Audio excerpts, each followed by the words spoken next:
Assalamualaikum warahmatullahi wabarakatuh. Jumpa lagi dengan saya Samsul Mukamar Bendang di channel Sesuk TV. Kampar adalah negeri Soko, negeri tua, negeri asal. Karena Kampar ini adalah negeri tua, tentu Kampar memiliki ragam budaya dan tradisi yang amat sangat unik dan menarik di sana. Maka pada kesempatan ini Sesuk TV ingin menyajikan kepada Dunsana ragam pesona budaya dan tradisi Kampar itu, yang saya kemas penyampaian ini melalui aneka posan Sesuk. Bagaimana unik dan menariknya ragam budaya dan tradisi Kampar itu dapat Dunsana saksikan sesaat lagi. Get ready for the countdown. 10, 9, 8, 7, 6, 5, 4, 3, 2,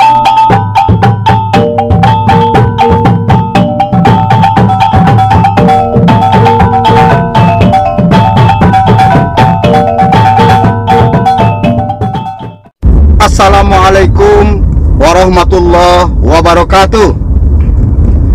Selamat siang warganet dan netizen serta para subscriber channel Sesuk TV. Saat ini saya berada di Jalan Arifin Ahmad Pekanbaru menuju Jalan Sudirman karena ada rencana mau acara halal bihalal dengan kawan-kawan tamatan alumni pondok pesantren dulu.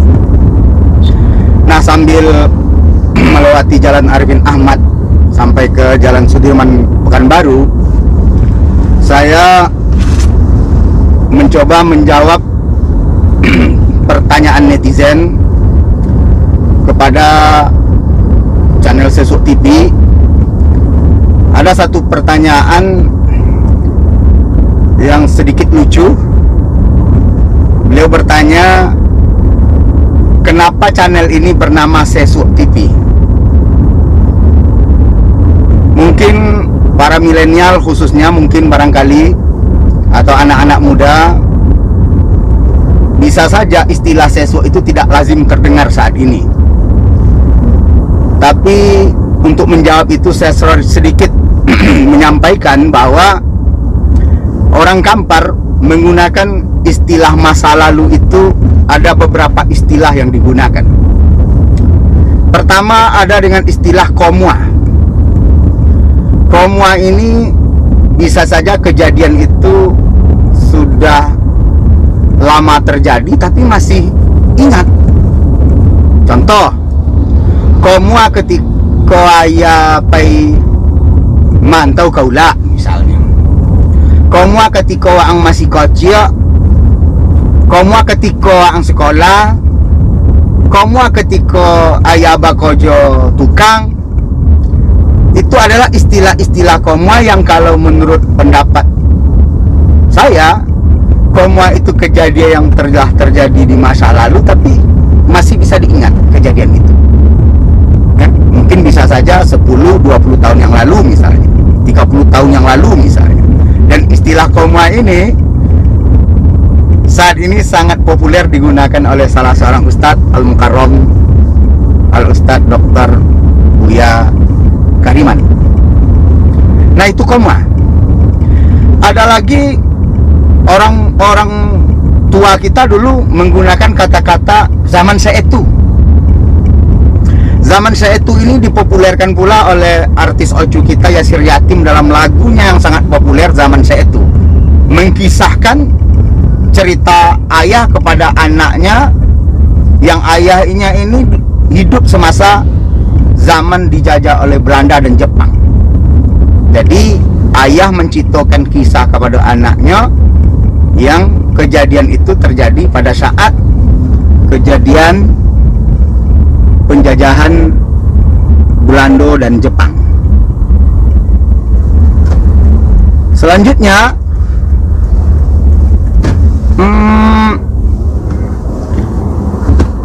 Ini sambil lihat-lihat alamat di Jalan Sudirman. Oke. Selanjutnya, istilah zaman seitu ini kejadian juga sudah sangat lama. Dan bahkan kalau zaman seitu itu menceritakan tentang kejadian masa penjajahan Belanda dan Jepang, maka tentu sekitar 2 abad, 3 abad, atau 4 abad yang lalu. Atau ya sekitar 3 atau 4 abad yang lalu, karena Belanda menjajah Indonesia selama 3,5 abad. Itu digunakan istilah zaman seitu.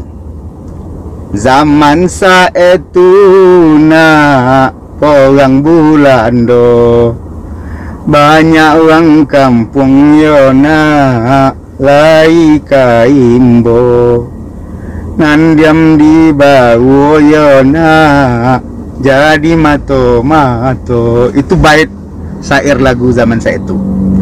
Ada lagi yang menggunakan istilah zaman niniak makan koluang.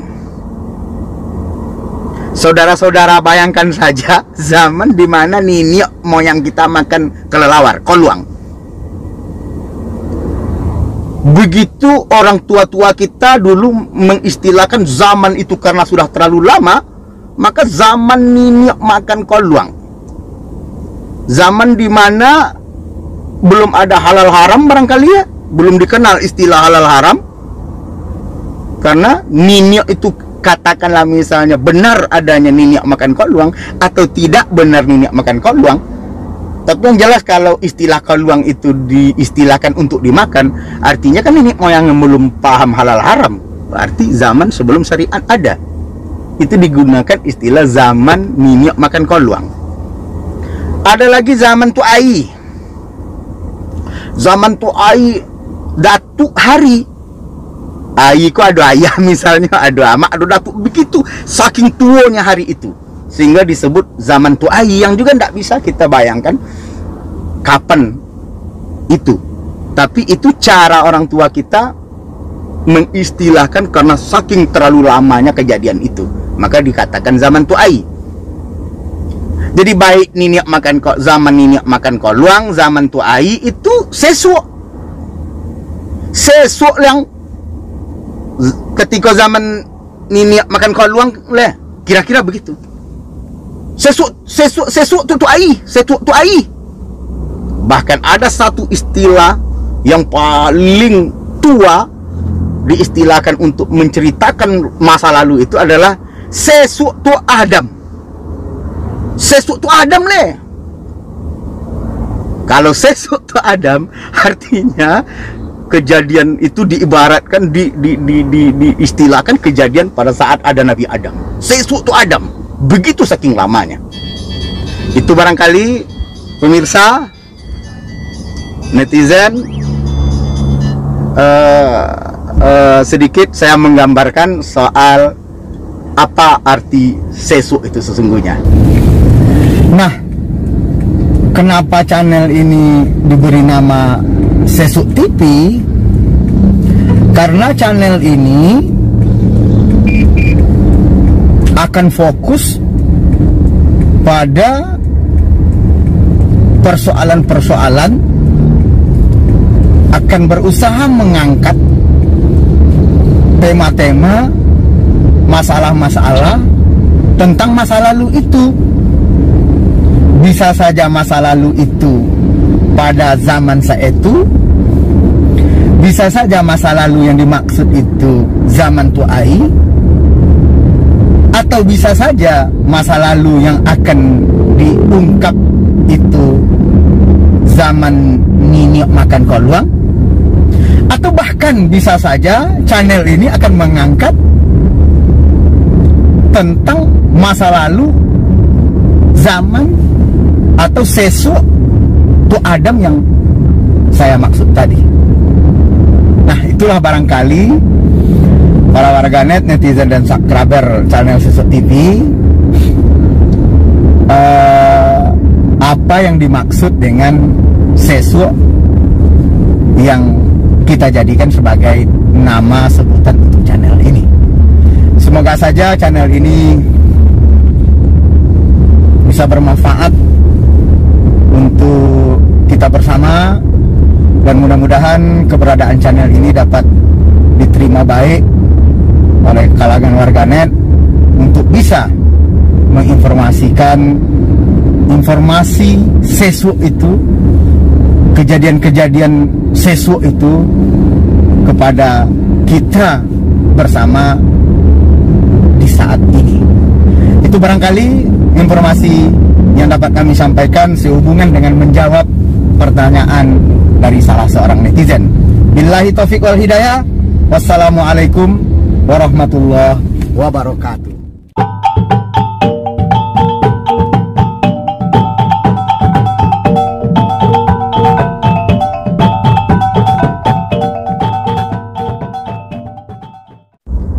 Assalamualaikum warahmatullahi wabarakatuh. Selamat pagi menjelang siang para warganet dan netizen dimanapun Anda berada. Saat ini saya owner channel Sesuk TV OTW menuju Pekanbaru, membawa istri dan anak-anak untuk ada keperluan yang penting. Ini dia si kecil Fahri yang selalu lewat di depan kamera waktu syuting, yang selalu hilir mudik mengganggu kegiatan syuting di rumah. Fahri Abdullah Sauki. Dadah Fahri.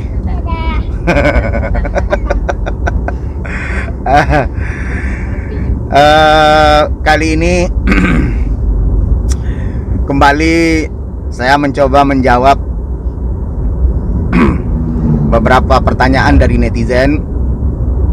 Salah satunya yang pertanyaan dari netizen itu yang masuk melalui akun YouTube, baik akun Facebook dan akun Instagram. Salah seorang netizen bertanya, mohon dijelaskan apa maksud Batobo. Karena pada episode kedua dan ketiga saya menggunakan istilah salam Batobo, sehingga ada netizen yang menanyakan untuk minta dijelaskan.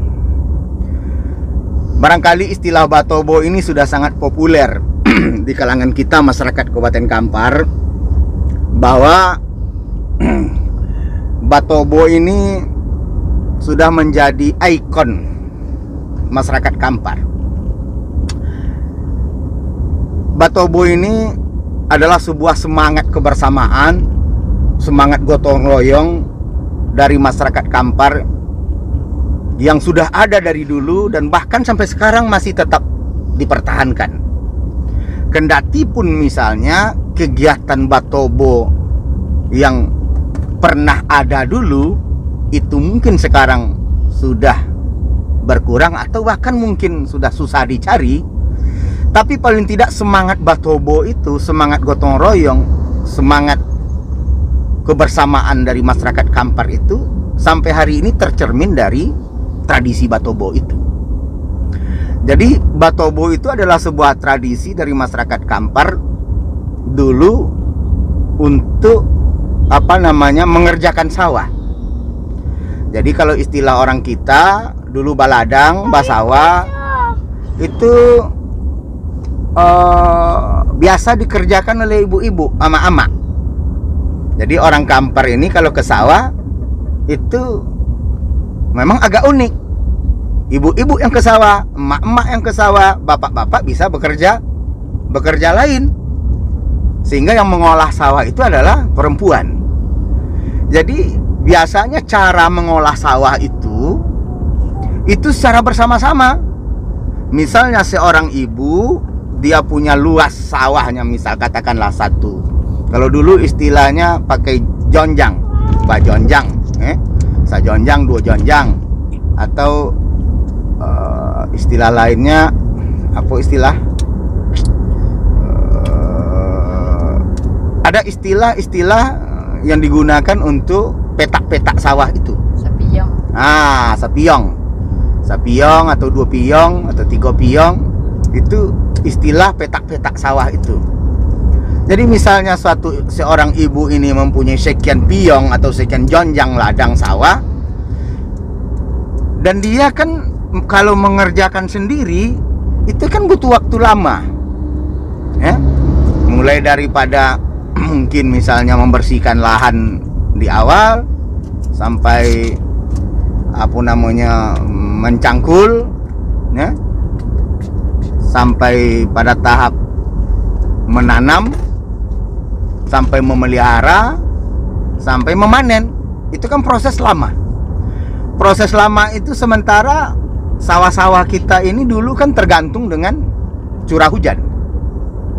Jadi orang bersawah itu menunggu musim hujan datang pas. Sehingga dulu itu bahkan hanya 1 kali dalam 1 tahun panen padi, karena memang kita tergantung dengan curah hujan. Karena tergantung dengan curah hujan itulah sehingga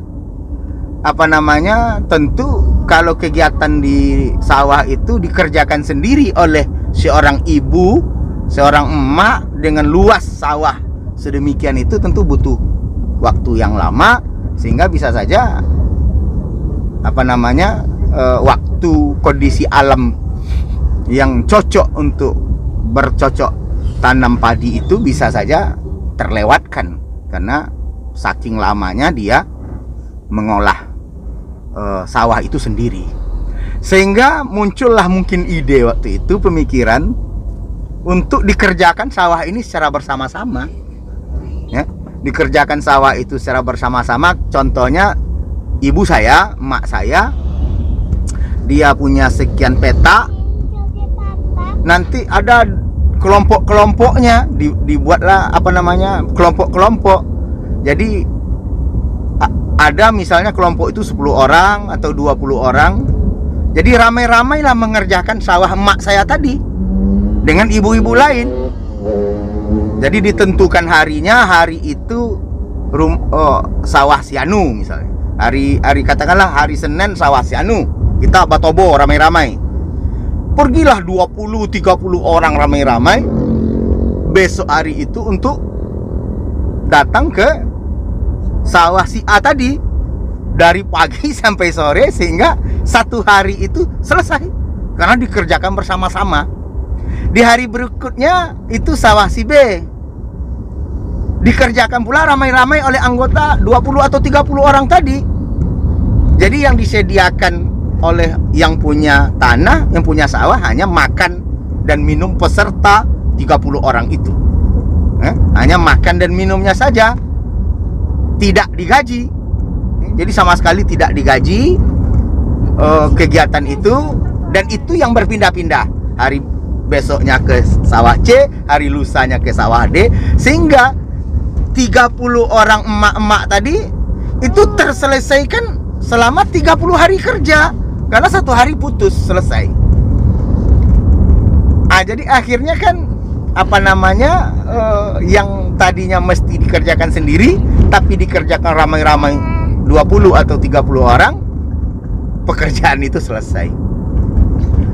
Begitu cara orang-orang tua kita dulu menunjukkan kebersamaan, kekompakan dan gotong royong dalam mengerjakan pekerjaan bersawah, sehingga sama-sama pada saat menanam juga batobo, pada saat pekerjaan panen misalnya yang butuh butuh tenaga banyak juga batobo. Yang diistilahkan dengan istilah manuai itu juga batobo, sehingga pekerjaan itu bisa selesai tuntas dalam 1 hari dan tidak menggaji orang. Memang istilah menggaji itu ada, nanti saya sampaikan dan saya jelaskan. Ada juga memang kegiatan yang menggaji itu, tapi itu mungkin pada pekerjaan-pekerjaan kecil. Tapi pekerjaan besar itu memang diselesaikan dengan batobo. Nah, kalau di tempat saya sini, batobo itu ibu-ibu itu mak-mak perempuan itu menggunakan topeng, menggunakan penutup muka. Itu istilahnya marogo.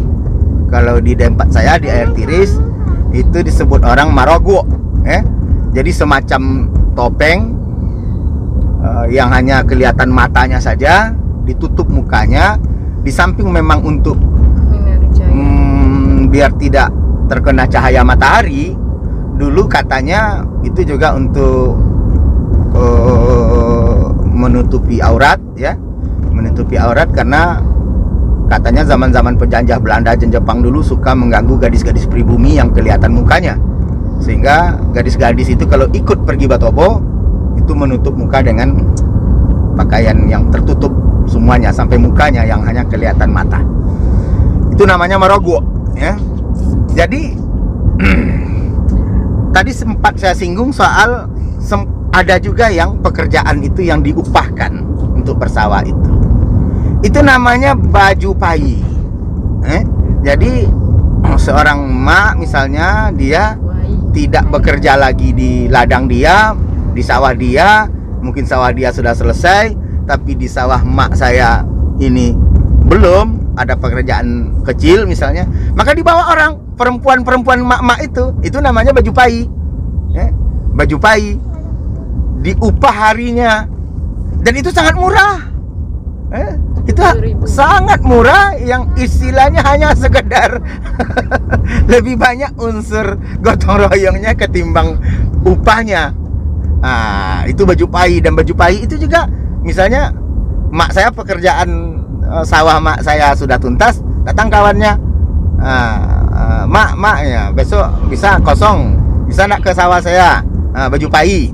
Mak saya tidak mungkin menolak itu, walaupun gajinya upahnya sedikit, tapi semangat kebersamaan gotong royong sesama bertani di sawah itu sangat sangat kuat. Nah, itu barangkali para netizen, istilah Batobo itu yang sudah sangat populer di Kampar, yang saat ini memang sudah mulai terkikis. Kenapa terkikis? Karena memang sawah itu sudah sedikit, sehingga jumlah anggota Batobo itu sudah susah mencarinya, sehingga yang bersawah itu sudah tidak banyak lagi. Karena bahkan mohon maaf, kita lahan-lahan persawahan sekarang sudah berganti, sudah berubah fungsi menjadi lahan-lahan pemukiman. Kenapa? Karena memang ya masyarakatnya, penduduknya semakin banyak, sehingga akhirnya lahan-lahan yang tadinya dibuat sawah sekarang sudah jadi pemukiman masyarakat. Itu barangkali sekilas tentang Batobo. Kembali saya katakan bahwa ada semangat kebersamaan, ada semangat gotong royong di situ bersama-sama. Jadi dulu masyarakat Kampar itu bukan hanya sekedar bersawah saja Batobonya. Masa saya kecil saya masih ingat ketika ayah saya mendirikan rumah, itu orang Batobo. Orang Batobo, yang perempuan memasak, yang laki-lakinya sama-sama datang ke rumah. Karena rumah dulu kan dibangun pada hari pertama itu kan mendirikan tiang itu kan ramai-ramai. Jadi ramai-ramai didirikan bersama-sama, dan itu dibantu oleh masyarakat mendirikan rumah, sehingga paling tidak rumah dalam posisi awal berdiri itu dikerjakan bareng-bareng oleh masyarakat tempatannya. Begitu juga mendirikan masjid, mendirikan musola, sekolah dan sebagainya. Itu semangat Batobonya nampak, sangat nampak. Karena kebersamaan dan kekompakan apapun yang ada itu disumbangkan. Begitu juga dengan masyarakat yang misalnya ada anaknya pesta. Kalau di istilah Kampar boleh, itu menyumbang. Keluarga, kaum kerabat, semuanya itu menyumbang Batobo untuk menyelesaikan pesta atau boleh itu. Itu yang sangat luar biasa dari masyarakat Kampar. Kebersamaan itu yang sangat luar biasa dari masyarakat Kampar, yang sampai hari ini semangat Batobo itu masih ada. Itu yang kita harapkan tetap bisa dipertahankan untuk kedepannya, agar semangat kekompakan, semangat kebersamaan, semangat gotong royong jangan pernah terkikis dari bumi Kabupaten Kampar. Demikian, billahi taufik wal hidayah. Wassalamualaikum warahmatullahi wabarakatuh.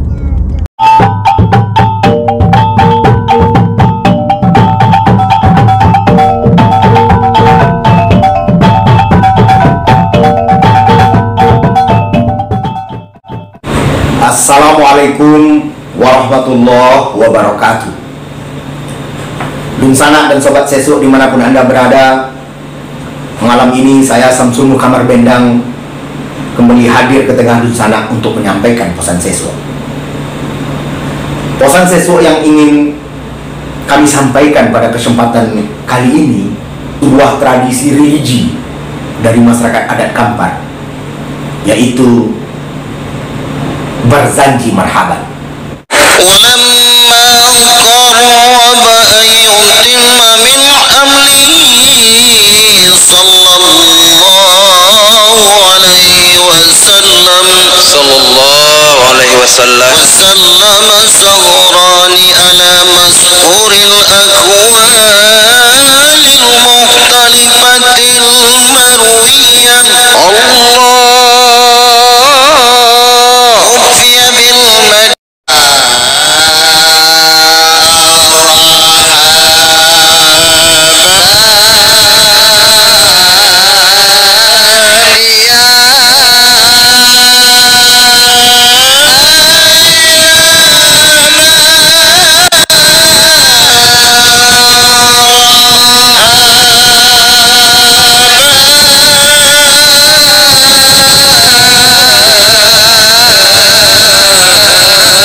Dunsana sekalian, demikianlah berzanji dan marhaban yang barusan kita perdengarkan ke hadapan Dunsana, bahwa syair berzanji dan marhaban itu adalah syair berbahasa Arab yang dibaca dari kitab berzanji yang berisikan sholawat serta puji-pujian kepada baginda Nabi besar Muhammad SAW dan keluarga. Syair-syair pujian itu dari kitab berzanji, dibaca dan dilantunkan dengan suara yang amat sangat merdu. Biasanya dilantunkan secara bersama-sama dalam sebuah grup yang beranggotakan 6 orang, bahkan lebih, atau bahkan belasan orang. Oleh syariat Islam, kepada kita dianjurkan untuk bersolawat kepada baginda Rasulullah SAW saban waktu, saban hari, karena itu merupakan sebuah amal ibadah untuk kita, umatnya. Terhadap itu Dunsana, masyarakat Kampar menjadikan syair-syair sholawat, puji-pujian kepada Rasulullah SAW itu sebagai sebuah tradisi religi yang itu dibaca, dilantunkan, dibawakan pada acara-acara penting. Bahkan Dunsana bisa saja itu dilantunkan pada acara nikah, atau pada acara akikah anak, pada acara khitan anak, pada acara mencukur rambut anak. Bahkan Dunsana juga syair berzanji dan sholawat ini dilantunkan pada acara-acara kenduri, pada acara selamatan, dan sudah menjadi tradisi juga. Syair berzanji dan marhaban ini itu dibacakan pada saat peringatan hari besar Islam seperti Maulid Nabi. Karena peringatan Maulid Nabi itu biasanya disemarakkan dengan kegiatan-kegiatan syiar Islam. Salah satunya yaitu melantunkan selawat serta puji-pujian kepada Rasulullah SAW melalui syair Berzanji dan Marhaban itu. Sanak sekalian,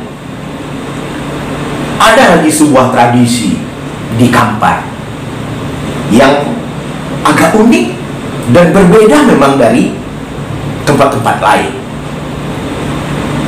yaitu tradisi ngantar dan menjemput jamaah haji mulai dari keberangkatan dari rumah, dari kampung sampai kepada tempat berkumpul misalnya di kota Bangkinang. Akhirnya jemaah haji ini diarak ke Pekanbaru sampai ke bandara.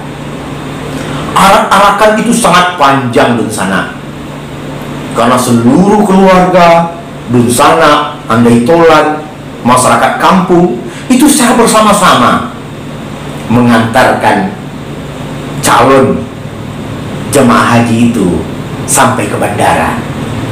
Demikian juga pada saat jemaah haji pulang kembali Dunsana, keluarga, Andai Tolan, famili, serta orang kampung menjemput di bandara Pekanbaru untuk diarak kembali pulang ke kampung halamannya. Acara mengantar dan menjemput jamaah haji itu selalu disiarkan dengan lantunan-lantunan syair Berzanji dan Marhaban ini di sepanjang jalan. Bahkan calon jamaah haji itu mulai dari saat di kampung, diarak di kampung dengan lantunan syair Berzanji dan Marhaban ini.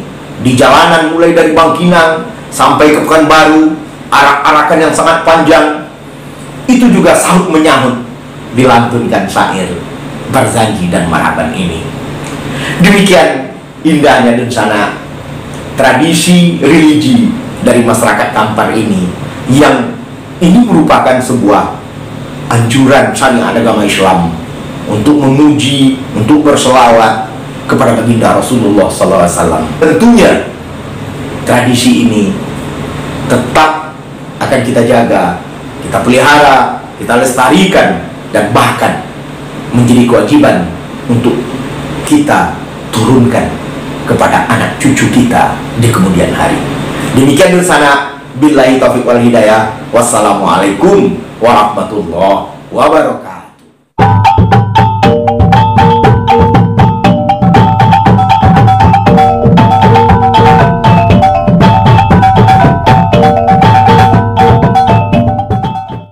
Assalamualaikum warahmatullahi wabarakatuh. Waalaikumsalam Warahmatullahi wabarakatuh.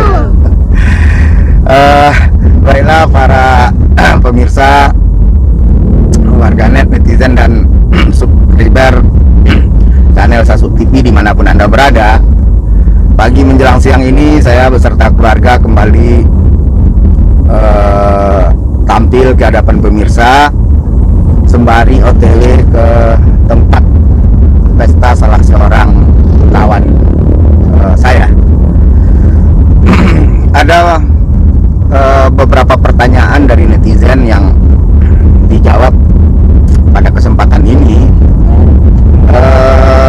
Yang pertanyaan itu baik yang masuk melalui Instagram atau inbox di Facebook ataupun di WA. Ada satu pertanyaan yang menurut saya perlu dijawab, yaitu pertanyaannya memang sedikit agak perlu diketahui oleh khalayak, yaitu kapan Kampar ini disebut orang Oju, yaitu kapan Kampar ini disebut orang Oju, kapan orang Kampar diistilahkan sebagai orang Oju. Nah, kira-kira begitu pertanyaannya. Nah, sepanjang yang saya tahu, hasil diskusi-diskusi atau saya bertanya kepada orang-orang tua kita di Kampar, wabil khusus kepada yang terhormat Datuk A. Latif Hasim, Datuk Bagindo, saya bertanya hal-hal kaitan dengan pertanyaan netizen ini, yaitu kapan orang Kampar disebut orang Oju dan kenapa disebut orang Oju, kira-kira begitu. Jadi dulu orang Kampar ini tetap dipanggil sebagai orang Kampar. Jadi orang-orang luar menamakan kita orang Kampau, orang Kampar. Setelah tahun 60-an, pindahnya ibu kota Kabupaten Kampar dari Pekanbaru ke Bangkinang, bergeser memang panggilan untuk orang Kampar itu. Jadi kalau orang bertanya orang mana, orang Bangkinang, kira-kira begitu. Ada istilah orang lima koto, ya kan? Nah, tapi belakangan ketika perantau-perantau orang Kampar ini banyak, katakan ya, menguasai pasar-pasar tradisional di daerah-daerah, kalau orang kita sebut di Ulak, ya. Nah, karena orang Kampar ini biasa merantau ke Ulak. Jadi orang Kampar bertemu orang Kampar itu selalu saling memanggil dengan sebutan Ocu, ya kan? Jadi misalnya saya merantau ke negeri A misalnya, terus saya berdagang di situ, terus saya jumpa orang kita Kampar di situ. Jadi orang Kampar sesama orang Kampar saling memanggil Ocu. Jadi orang tempatan di situ mendengar, oh orang Ocu. Nah, karena panggilannya sama-sama memanggil Ocu. Nah, mana kampung Cu? Ada no iti, Ocu mana? Ada no Wangkuok. Nah, kira-kira begitu. Sehingga orang tempatan di situ mendengar panggilan Ocu begitu, sehingga ketika orang bertanya misalnya beli di mana tadi barang ini, misalnya dia berdagang di pasar, saya beli sama orang Ocu, kira-kira begitu. Jadi dibilangnya orang Ocu. Orang Kampar sesama orang Kampar itu memanggil dengan istilah Ocu. Terus ada juga istilah-istilah, ya katakanlah, karena memang perantau-perantau kita orang Kampar banyak yang berhasil di rantau karena mereka berdagang, mungkin saja ada ya katakanlah kecemburuan, sehingga disindir-sindir lah. Nah, disindir-sindir dengan istilah-istilah Ocu itu. Nah, itu orang Ocu, itu orang Ocu. Nah, kira-kira begitu. Terus saya mendapat cerita dari almarhum Bapak Yuzamri Yakub, mantan Seko Pekanbaru. Semasa beliau hidup, saya pernah ngobrol-ngobrol sama dia, kenapa orang kita ini disebut orang Ocu, Pak? Saya pernah tanya. Dia bilang begini, katanya, orang Kampar itu dulu anaknya kan banyak-banyak. Ada anaknya 10, ada anaknya yang 9 orang, 8 orang, 7 orang. Anak tertua dipanggil Uwo. Kalau di daerah air tiris sampai ke Ulak mungkin dipanggil Uwo, atau di Bangkinang dipanggil Ontuo. Bagi yang laki-laki Kotuo, yang perempuan misalnya. Anak kedua dipanggil Onga, anak ketiga dipanggil Udo. Nah, anak keempat dan seterusnya dipanggil Ocu.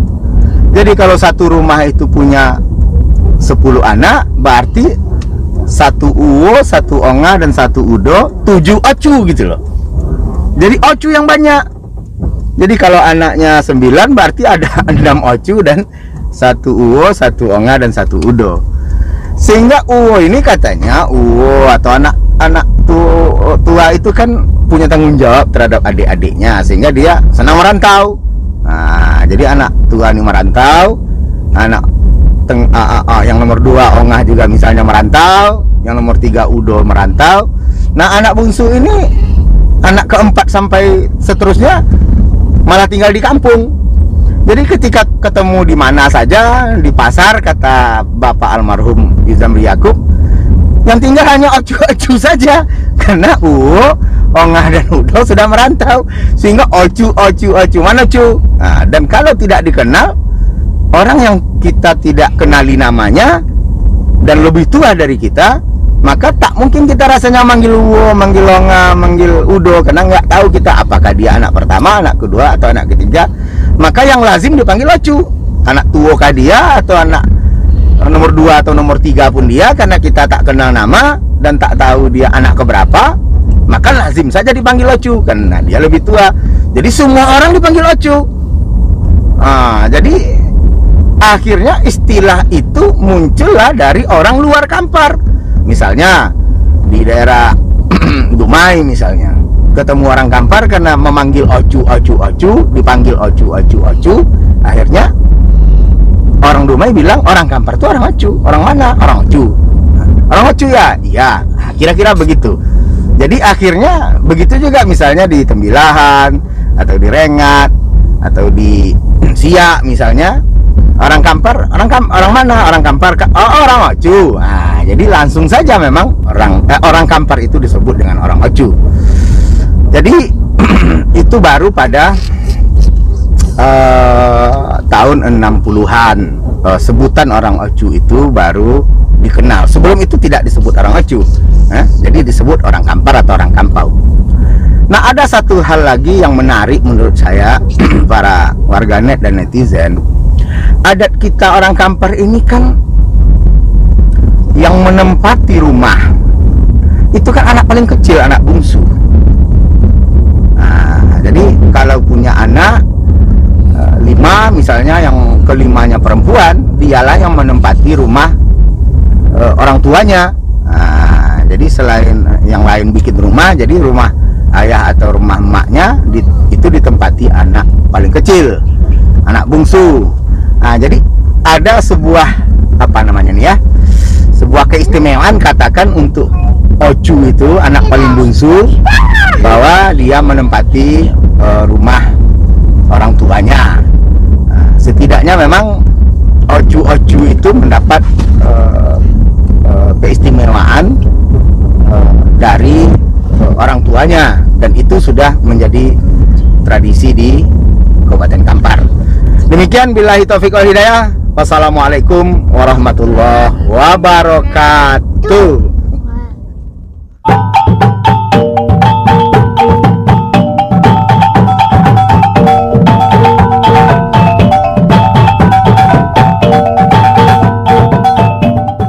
Assalamualaikum warahmatullahi wabarakatuh.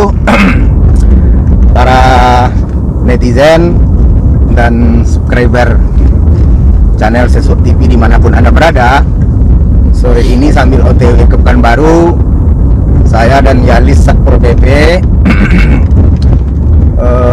untuk suatu urusan ke Pekanbaru.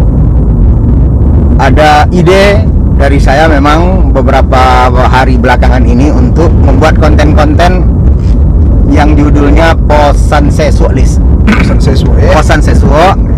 Jadi konten-konten itu adalah menyampaikan pesan-pesan kaitan dengan Maso Sesuk. Nasihat lah ya. Nasihat atau informasi atau apapun lah kaitan dengan masa lalu tentang Kampar. Kali-kalis kita membahas soal polis. Soal ada petatah petitih lah istilahnya ya. Istilah tuai ya, atau pitawu orang tua tulis. Itu orang tua tulis. Jadi ada petatah petitih Kampar mengatakan si buto pembui loswong. Ya, si buto pembui loswong. Si poka pembunin lelolis. Ya. Poka pembunin lelo. Si lumpuh penunggu imuan. Maksudnya, Lis, apa dong? Pertama tadi si buto. Iya. Nah, jadi si buto kok gunanya pembui langsung. Jadi karena inya buto, tentu kalau dia ambui pun langsung do, kalau pun tak konai matonya kan memang ndak berfungsi, ya kan? Jadi ndak berisiko. Yang kedua, si pokak munin lelo kan sange. Ya. Berdantang bunyi. Sudah apa pun songe bang, Tidak kena kan? ada pengaruh kan. Jadi itu, jadi si pokak digunakan untuk pemunin lelo. Nah, lumpur jadi penunggu muan. Nyemuan dulu tuh ai padi kan. Ya, Baca mulis. Tapi makan di ayam. Jadi kan makan di ayam. Ya. Jadi kan muan kau batunggu kan. Lumpur kau kan tidak dapat dia jalan-jalan ke mana-mana. Nah, jadi disongnya nunggu muan kan itu nama. Ya. Itulah istilah yang ada di Kampar itu bahwa apapun keadaannya dipergunakan list. Ya, siapapun dari golongan manapun gitu Dia ya. bahkan cacat pun inya ada guna kan itu namanya ada guna. Jadi melalui posan saya suka di edisi pertama itu list ambo ingin menyampaikan ada ompek kata-kata oju yang lah sesuk yang mungkin barangkali untuk kalangan milenial kini tidak mau oleh Ya. kan itu ya. Dia memberitahu ke kalangan milenial. Kok tujuannya kepada kalangan milenial yang muda-muda yang memang tidak tentu soal baso-baso yang iko kok. Ya. Yang pertama loswang. Loswang kok tempe menumbuk padi ke lis. Ya betul. Nah, ya lis tempe bos udah. bos wadah ya lis ya. Nah, loswang tempe numbuk padi. Sebelum ada mesin padi gini, ya. Sebelum ada mesin padi, ditumbuk padi ke loswang, di loswang ditumbuk. Ya. Nah, numbuk di loswang ke lis, nan heran awak, ama awak, nini awak, acik awak. Itu batigonya menumbuk topek ke tarulis. Ya kan? Konang ni alisnya. Masih bos udah. Nah, jadi dimasukkan padi cako ke dalam loswang, itu ditumbuk batigo misal menumbuk pakai alu. Iya. Ya. Nah, alu A masuk, alu B dan alu C ada kasir. Jadilah diangkit pulau alu D A masuk alu B. Kayak gitu ya. Iko diangkit masuk alu C. Jadi irama menumbuk tu lah diatur pulau tulis. Itulah dulu orang tua kita tu padi tu batumbuk. Kayak gitu ya. Batumbuk padi sehingga sudah ditumbuk tu batompi. Jadi losung kok dari bahan apa? Losung dari bahan kayu kohe lis. Kayu kohe. Coba dah kita. Ketik kohe kayu dulu dan itu dilubangkan kalau kayu-kayu lunak, pocahnya di apa kan? Iya. Ditumbuk. Kalau batumbuk togi kan. Kayu kohe ini kalau tak bayar je kayu. Datuk Ai kan imbo aja Malaysia. Imbo aja jadi banyak kayu-kayu koye itu tuh yang balubang kan balubang itulah nama buat jadi loswang untuk menumbuk padi. Ketika ulun ada mesin padi. Ketika ulun laba mesin padi kole kan itu nama singgon deh ama awak cik awak itulah kojo kan menumbuk padi sudah ditumbuk di tompi. Batompi padi cako batompi. Bahkan sebelum batumbuk itu tuh yang bajamu dimuan tadi lis. Ya. Jamu dulu dimuan lah masak dijamu diangit panen. Ya. Tentu lah mulai kulit padi cako lah apa melah lah masak kulit dulu lah ditumbuk sonang poca. Jadi sonang poca ketika ditumbuk leh. Kalau tak dijamu tak aja. Kalau tak dijamu ndak amo lokek padi dulu di kulit itu. Sebelum dijamu wapres belok ke belakang kalau bangcang botang dulu dia petani awak itu ya. Jadi itu pertama loswang. Yang kedua alu cako kan? Alu tu contoh apa cako kan? Contoh tungkek godang. Di bawahnya kalau yang sebelah bawahnya Tumpul untuk masuk ke dalam lubang loswang cako. Jadi ketika bawahnya tu mohon tak kalau loswang itu apa malah cako padi cako istilahnya tak kelokak lah kulit padi tu. Bisa kulit jadi isi. Itu fungsi alu. Itu alu nama tu. Ya. Loswang alu. Muan yang tadi. Muan tu Padi yang bajamu di lapiak. Bajamu dekat angin panen. Betul. Tu muan nama tu. Ada lapiak tu lis. Lapiak muan nama. Ya lapiak muan. Lapiak itu nama lapiak muan. Masih bosok dah baru lagi. Masuk kini pun ada juga lah nak. Tak bosok kini le wang apa macam padi begini kan langsung balik bawah je. Tak ada. Tak ada lis. Jarang. sudah itu mangkiang lis mbaknya dak ya lis ya ke. Jadi sebelum padi itu dikolun untuk dijamu, dimuan, itu kan sesudah ama-ama awak nini awak ke Manwai itu bawa pulang bawa masuk dalam mangkiang. Ya, stok dalam mangkiang. Jadi para netizen itu dulu mangkiang tuh ada di setiap rumah lontiak. Jadi rumah tuh ai kan rumah panggung lis. Tuh ai rumah panggung. Bau mangkiang dengan Namun maru malontiak sebab memang lontiak bangunannya dan dibuat tinggi di sudut rumah itu ada mangkiang. Mangkiang cakola sampai padi. Di rumah panggung pasti ada mangkiang. Ada mangkiang. Contoh itu model dari dulu mau kita tuh ai. Inilah ada. Nah, gak lelis. Di awak tuh dia apa ada cek dua gak lelis. Tapi yang menyimpan itu enggak ada deh, tinggal bangunan tuh aja lah yang bersejarah. Mangkiang dah jadi oleh cuman enggak baca di tempat padi leh. Dan itu seolah-olah dulu umat tuh ai itu seolah wajib ada mangkiang di condong itu nama. Wajib. Mana simpan lagi enggak boleh. Enggak boleh ada mancing. Mampas tok situ. Jadi begitulah cara ini datu awak atau ayam awak dulu baladang basawa padi diletak di mangkiang dan untuk seterusnya dijamu, ditumbuk, ditompi, sudah itu barulah dimasak.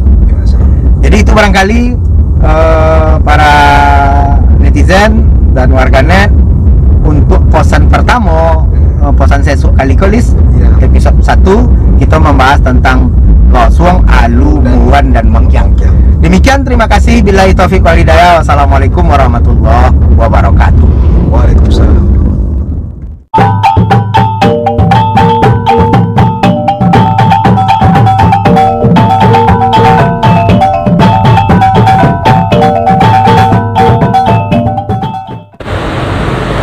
Assalamualaikum warahmatullahi wabarakatuh. Dun sana sobat sesuo dimanapun bado, baik yang bado di alam Pulau Poco ataupun yang bado di negeri Yantau. Sore ko Ambo Samsul Mukamar Bendang kembali hadir ke tengah-tengah dun sana untuk menyampaikan posan sesuo. Pada episode sebelum Iko, Ambo Jo telah menyampaikan beberapa posan sesuo, dan kali ko tema yang Ambo ambil adalah membeda umat sesuo. Kenapa tema itu Ambo ambil? Karena umat kini dan umat sesuo itu jauh berbeda. Bagi kalangan muda,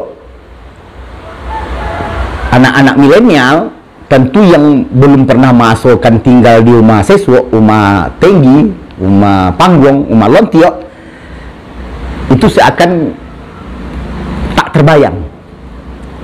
Coba po sesungguhnya kondisi dari rumah sesuo itu. Maka pada kesempatan ini Ambo coba bedah hal-hal penting saja dari rumah sesuo itu. Di sana bahwa rumah dulu adalah rumah panggung, rumah tinggi, lontiok, sehingga dikenal dengan istilah rumah lontiok. Di depan rumah sebelah pojok itu biasanya ada mangkiang sampai meletakkan padi, manstok padi, dan persis di samping janjang itu ada kula yang juga pernah Ambo sampaikan dulu, kita bahas di posan sesuk sebelum Iko. Ada kula fungsinya adalah untuk menampung ayu, menjadi bak ayu, dan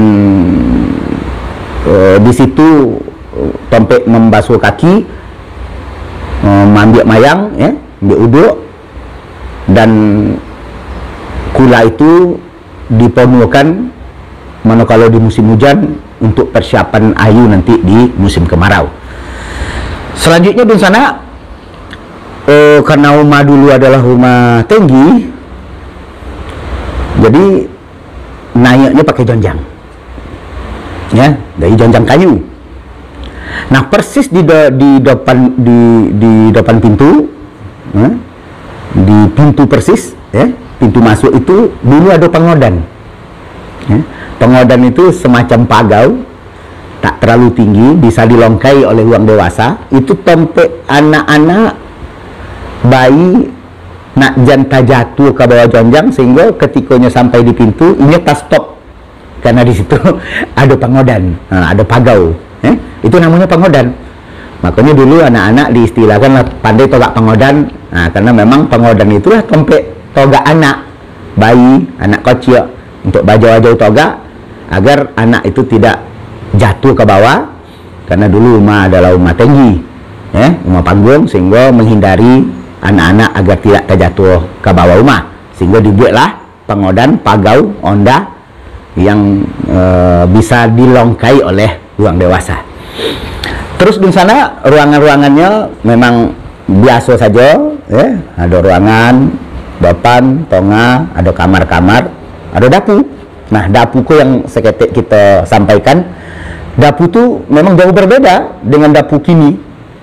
Kenapa demikian? Karena di sana dulu dapur itu orang tua-tua kita, nenek datuk kita dulu kan masak menggunakan kayu, ditungku menggunakan kayu, sehingga akhirnya dapur itu dulu penuh dengan arang, abu, asok, sehingga dinding dapur atau dapur itu memang penuh oleh asok, bekas-bekas kayu, kayu yang dibakau, sehingga aromanya memang aroma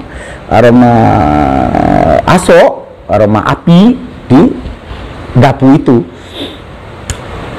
Selanjutnya di sana persis di pintu dapur, persis di pintu dapur itu dulu yang tua kita membuat pantau. Pantau itu tempat mencuci pinggan, membasuh pinggan, tempat meletak kuali yang loda, pewuk yang loda, itu diletak di pantau. Pantau itulah tempat mencuci, membasuh pinggan di situ, membasuh pewuk, kuali di atas pantau itu, karena lantai pantau itu dibuat jang-jang agar ayunya jatuh ke bawah. Nah, sehingga memang persis di bawah pantau itu, kok di bawah rumah itu, yang persis di bawah pantau itu memang penuh dengan ayu-ayu bekas mencuci, membasuh pinggan dan lain sebagainya. Bahkan mohon maaf di sana, karena zaman dulu memang rumah-rumah ulun punya WC, ulun ada WC, sehingga kalau buang ayu wedang malam hari tak mungkin kita ke kampung, sehingga pantai memang menjadi solusi alternatif manakala buang ayu godang misalnya di tengah malam misalnya. Sehingga di bawah persis pantai itu memang itu ketika kita kecil-kecil dulu ditogan di orang tujuan main di situ ayu pelimban. Nah, kira-kira begitu, persis di bawah pantau. Nah, di sana kalau di dalam kamar itu ada perabot-perabotnya dulu. Kalau tempat lolo itu namanya katie. Katie namanya. Tempat lolo, di atas katie itulah dibontangkan kasur. Dan dulu tempat menyimpan baju itu saya, namanya saya. Entah orang tua dulu belum mampu membeli lemari, karena memang lemari itu juga dibutuhkan keterampilan ya untuk membuat lemari, sehingga ogonya juga tentu mahal, sehingga alternatifnya saya ada kotak saja, semacam kotak juga dibuat dari papan. Di dalam itulah ditumpuk baju-baju, namanya saya. Dan seterusnya dengan anak sekalian, itu di pojok-pojok ruangan, ada di pojok dapur, di pojok ruangan, atau di pojok-pojok kamar, itu dulu dibuat pagu. Pagu itu bahasa Indonesianya rak-rak. Kalau di dapur nanti pagu itu tempat meletak kuali, pinggan, dan lain sebagainya. Di dapur kalau di ruang tengah mungkin ada letak-letak buku atau letak apa saja yang dikira-kira harus diamankan dari jangkauan anak-anak ketek misalnya. Begitu juga di kamar, dibuat pagu untuk meletak juga barang-barang yang dikira ndak termuat dalam sala misalnya, karena sala memang khusus tempat baju, sehingga alternatifnya rak-rak itulah pagu nama dibuat oleh orang tua kita dulu. Nah, itu kondisi di dalam. Nah, kalau di loteng. Loteng rumah itu namanya dulu salang. Ya, salang namanya. Itu juga dibuat dari papan yang tahan, ya, yang kue. Karena itu juga alternatif untuk meletak barang-barang, yang mana barang-barang nggak mungkin disimpan di ruangan-ruangan dalam rumah karena sempit. Itu diopor kate salang. Nah, bisa saja meletak padi juga, mana kalau di Mongkiang dua porno misalnya, sehingga diletak kate salang. Di situ letak peke, meletak lapiok muan, meletak katidiang macam. Dulu barang-barang dulu yang membuat sempit ruangan di dalam rumah, sehingga salang lah alternatif untuk menyimpan barang-barang. Nah, selanjutnya di sana, kalau kita di bawah rumah itu bawah mana mau atau buma. Nah, itu juga difungsikan oleh orang tua kita dulu. Nah, jadi kadang ada yang berternak ayam dibuat oban, buat oban di bawah rumah, dia meletak apa namanya kayu-kayu bakau, kayu-kayu sebelum dibawa ke dapur, sebagian diletak di bawah rumah agar dia tidak kena oleh air hujan, sehingga bisa kayu-kayu itu masiok atau koyong di bawah rumah. Selanjutnya juga di bawah rumah itu tempat meletak apa saja, bisa meletak sulu. Dulu karena nenek datuk kita sama ayah kita pergi misalnya malam pergi kasuau kena saji, itu kena air gelap, oleh ada lampu, sehingga sulu lah yang berfungsi sebagai penerang, ganti senter, sehingga juga sulu-sulu itu diletak di bawah rumah. Demikian saja pesan sesuk kali ke. Billahi taufiq wal hidayah. Wassalamualaikum warahmatullahi wabarakatuh.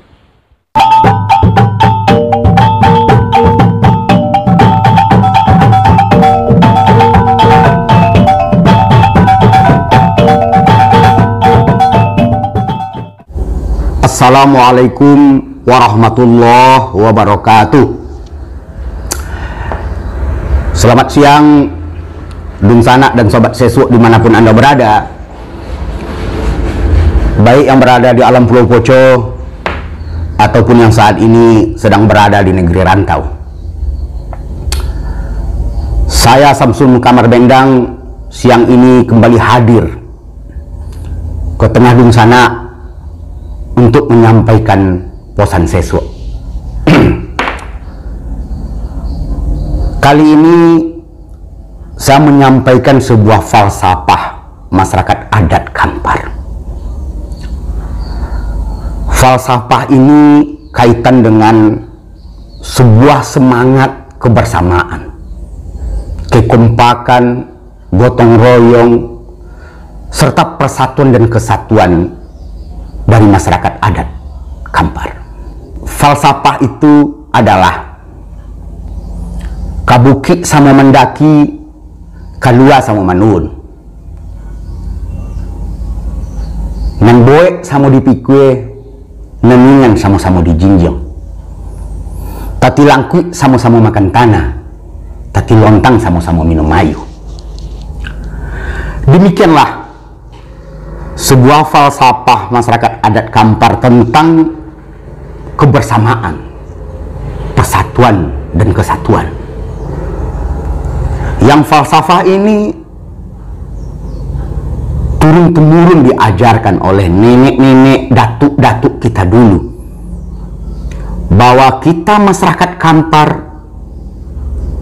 harus sanosi sapenanggungan, saaib samalu, sayo sakato, sakit sonang sama-sama diaso,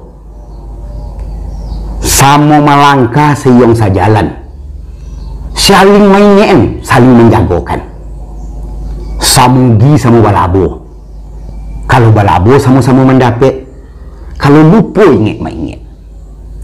Demikian indahnya falsafah kebersamaan ini, yang sesungguhnya pada episode-episode sebelum ini saya sudah sampaikan bahwa kebersamaan, kekompakan masyarakat adat Kampar dari dulu sudah amat sangat luar biasa.